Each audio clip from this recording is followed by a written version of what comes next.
जय महाराष्ट्र भावांनो, आजचा व्हिडिओ बनवायचं कारण असं आहे की 13 वर्षाच्या मुलीवरती या 32 लोकांनी लैंगिक अत्याचार केला. तर आता हे लोक मनाचे लायकीचे राहिलेले नाही, तर त्यांना नराधम म्हणावं लागेल. तर स्वर्गात देव सुद्धा यांना जागा देणार नाही, अशी यांना शिक्षा झाली पाहिजे.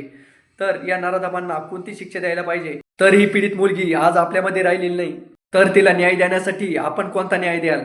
तर लगातार 5 दिवस या मुलीवरती अत्याचार होत गेले आणि तिला वेगवेगळ्या हॉटेलमध्ये विकलं गेलं आणि तिच्यावरती वेगवेगळ्या प्रकारचे असे लैंगिक अत्याचार होत गेले.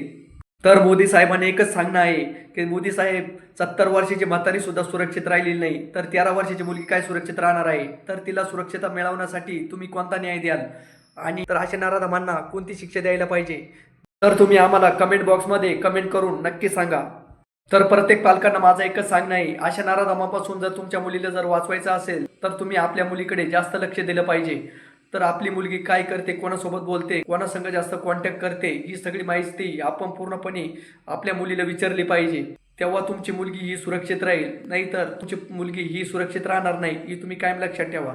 तर प्रत्येक आईवडिलांना माझं एकच सांगणं आहे की आपल्या मुलीला न सांगता कुठेही सोडू नका आणि जर सोडायचं असेल तर आपण सोबत जा आणि ती पूर्णपणे माहिती काढून घ्या की आपली मुलगी कुठं जाते, तरी पूर्णपणे सविस्तर माहिती काढून घ्या. कारण आजकालची ही दुनिया तशी राहिलेली नाही. ही 32 वर्षाची जी मुलगी आहे तिचे 120 तास या नराधमांनी लचके तोडले. ही बातमी ऐकून तुम्हाला 100% धक्का बसेल. ही 32 वर्षाची मुलगी रोज नियमाप्रमाणे आपल्या शाळेत जाते आणि संध्याकाळी यायच्या टायमाला तिच्याकडे कोणत्या प्रकारचे वाहन नसतं, तर त्यावेळेस ती शाळेतून निघते आणि समोर तिला रिक्षा दिसते. तर रिक्षा मालकाला म्हणते, काका तुम्ही आम्हाला घरापर्यंत सोडवता का? तर रिक्षा मालक हा म्हणतो, मी तुला पुढे जाऊन सोडवतो. तर रिक्षा मालक हा नराधम असतो, तर त्याची वाईट नजर त्या मुलीकडे असते. तर तो म्हणतो, मी तुला पुढे जाऊन सोडतो. तर पुढे जाऊन न सोडता तो दुसऱ्या ठिकाणी हॉटेलला घेऊन जातो, हॉटेलला तिला चारतो, खूप खर्च करतो तिच्यावरती आणि तिला म्हणतो, आपण थोड्या वेळात थांबू, मग आपण जाऊ, असं सांगून तिला फसवतो आणि प्रत्येक हॉटेलला जाऊन या मुलीला जाऊन विकतो आणि हा नराधम विकून केवळ 1000 रुपयासाठी त्या मुलीला हॉटेलला जाऊन विकतो.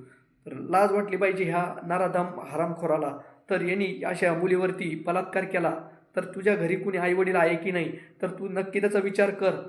त्याचा पश्चाताप तुला नक्की 100% होणार आहे. जेव्हा ही मुलगी मरणाच्या दारापर्यंत उभी राहते तेव्हा ती सर्वांनी एकच सांगते की मी देवाकडे जर गेले तर मी देवाला एकच मागणी करणार आहे की देवा, माझा जन्म पुन्हा या भारतात होऊन देऊ नको. माझा जन्म या भारतात जर झाला तर माझ्यावरती परत पुन्हा अत्याचार होतील आणि मला न्याय मिळणार नाही. तेव्हा माझा जन्म असा दुसरीकडे चांगल्या ठिकाणी होऊ दे, अशीच मी मागणी देवाकडे करणार आहे.